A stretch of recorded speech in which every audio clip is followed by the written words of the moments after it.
வணக்கம். போகர் 7000 பாடல் 8. போகாமல் வாதத்தை நிறுத்தவென்றால் போக்கோடே சவர்க்கார குருவைப் பண்ணு. வாகாக முப்பை நன்றாய்க் கட்டியிரு. மருவியதன் பூரத்தை உப்பு பண்ணு.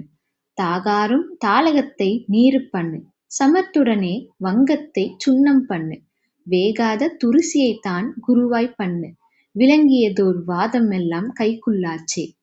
இப்பாடலில் போகர் நவீன அறிவியலில் ஆல்கெமி என்று அழைக்கப்படும் ரசவாதம் அறிய வேண்டுமென்றால் என்னவெல்லாம் செய்ய வேண்டும் என்று கூறுகிறார்.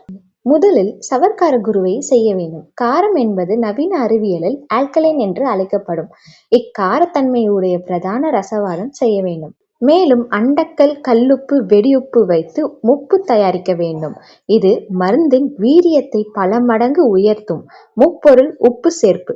பூரம் என்னும் வீரியமான பாஷாணத்திலிருந்து உப்பு உருவாக்க வேண்டும். தாளகம் என்னும் மஞ்சள் நிறம் கொண்ட வீரியமான வேதிப்பொருளினை நீர் போல் ஆக்க வேண்டும். வங்கத்தை சுத்தி செய்து சுண்ணம் தயாரிக்க வேண்டும். மேலும் துரிசு என்னும் அழைக்கப்படும் துத்தத்தை மூலப்பொருளாக கொண்டு ரசவாதத்தை செய்தால் வெற்றி கிடைக்கும். குறிப்பு: இதில் சொல்லப்படும் அனைத்தையும் முறைப்படி சுத்தி செய்த பின்னரே மருந்தாகும். இல்லையெனில் மரணமே. நன்றி.